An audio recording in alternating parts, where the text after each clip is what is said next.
Cylinder पे चल के बैठी थी ना, वो क्यों नहीं आ रही है? पुलिस मारा जा रहा है, लाठीचार्ज और लाठीचार्ज यहाँ पे हो चुका है।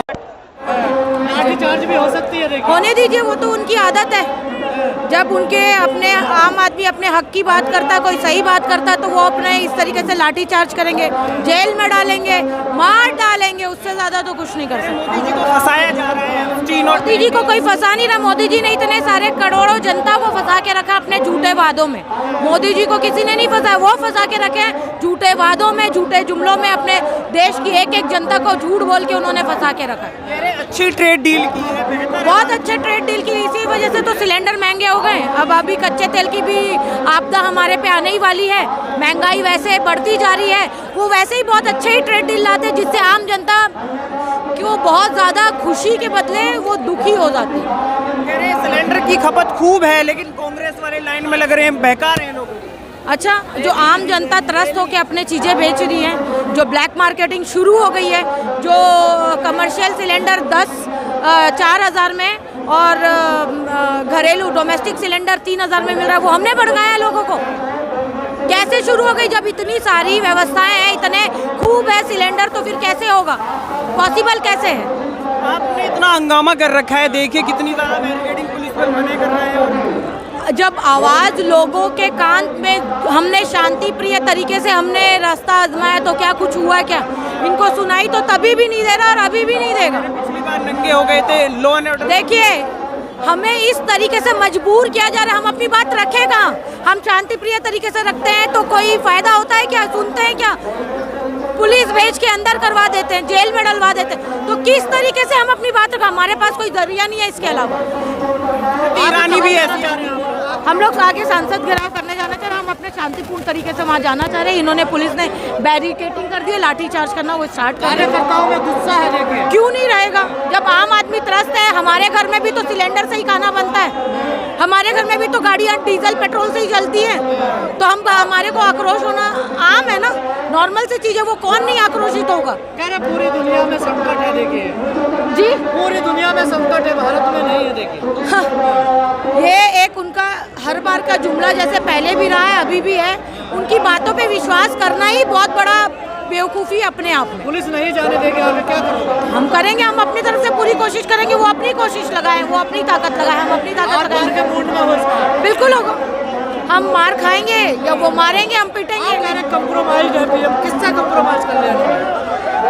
अब वो मैं वो चीज़ों पे जाना नहीं चाहूँगी कि किस किस जगह पे नरेंद्र मोदी जी ने कॉम्प्रोमाइज़ किया है, तो दुनिया जान रही है आज। एप्स्टीन फाइल में उनका नाम आना, यूएस ड्रिल में उनका ट्रेड पे उनको जिस तरीके से उन्होंने हमारे डेटास को वहाँ पे दे दिया है, इसीलिए हमने नारा दिया है। पर ये तो देश हित में बता रही हो। कैसे हो सकता है देश हित में? आप बताइए ना। कच्चा तेल, आपके कॉटन टेक्सटाइल, कॉटन, किसानों के, ये किसानों के लिए कितनी बड़ी मुश्किल वाली बात हो गई है। एक इंडस्ट्री आप ख़त्म करने जाओ, कहाँ से बेनिफिट है? टैरिफ देखिए 18% है, बांग्लादेश को 0% है। क्यों? फ़ायदा होना चाहिए था ना, तो हमारे को कौन सा फ़ायदा हो रहा है इससे? पर सरकार से सवाल किया जाता हो तो नेहरू को जिम्मेदार बता देते हैं हर चीज़ के लिए।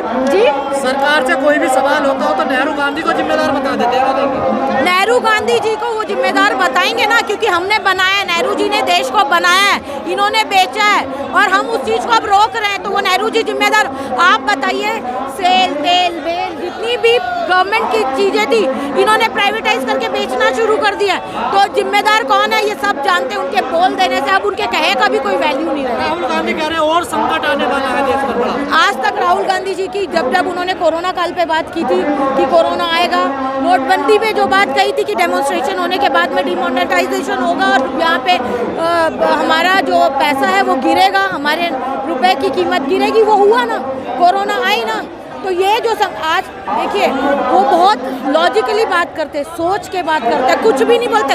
ये नहीं बोल रहे ना कि अरे सिलेंडर नहीं हो तो कुछ नहीं, उल्टा करके बर्तन में छेद करके पाइप पाइप लगा के आप उसमें से गैस ले लीजिए और उसको उससे घर में चूल्हा जलाइए। मीडिया तो उल्टा बता देता है, सब कुछ उल्टा कर देता है। देखिए तो उल्टा करके रखे ना, मीडिया ही कोई उल्टा करके रख देना चाहिए क्या वो नाली पर, और बोले गैस निकाल के दो हमें नाली से। मीडिया तो आधे से ज़्यादा तो मीडिया ने तकलीफ दे रखा है। उनको सही चीज़ पे स्टैंड लेना चाहिए, क्यों नहीं लेती है? हमारे नेता श्री राहुल गांधी जी जो नेता प्रतिपक्ष हैं, वो इतनी सही चीज़ें डिटेल दे रहे, क्यों नहीं दिखाती है? बार अपील पॉसिबल है क्या वो प्लेट पे छेद करके गैस निकाल पाना? आप भी बताओ, मीडिया वाले हो, आप भी निकाल के चाय बना के दिखाओ। मैं बोलती हूँ पानी गर्म करके बताओ, ऐसा पॉसिबल नहीं है ना। पुलिस बार अपील कर रही है कि आप नीचे उतर जाइए। देखिए पुलिस वो अपना काम कर रही कानूनी है, कार्रवाई की जाएगी। नहीं करने दो ना। कानूनी कार्रवाई से कांग्रेस वाले कभी नहीं देते। हम राहुल गांधी के सिपाही हैं, हम लास्ट तक लड़ेंगे। जब तक ये अन्याय चलेगा हम उसका विरोध करते रहेंगे। ईरानी भी ऐसे ही आती थी सिलेंडर ले लेकर के, आप नहीं अब क्यों नहीं आ रही है? स्मृति ईरानी जी को बुलाए, उनको सिलेंडर पे चल के बैठी थी ना, वो क्यों नहीं आ रही है? पुलिस लाठीचार्ज और लाठीचार्ज यहाँ पे हो चुका है। सरकारी संपत्ति को नुकसान न पहुंचाए, अन्यथा आपके खिलाफ कानूनी कार्रवाई की जाएगी व संबंधित धाराओं में मुकदमा आर्मी के थ्रू या फिर पुलिस के थ्रू लाठीचार्ज लागू हो है। रहा है। कृपया सड़क से अलग होकर चलाएं, फुटपाथ का प्रयोग करें।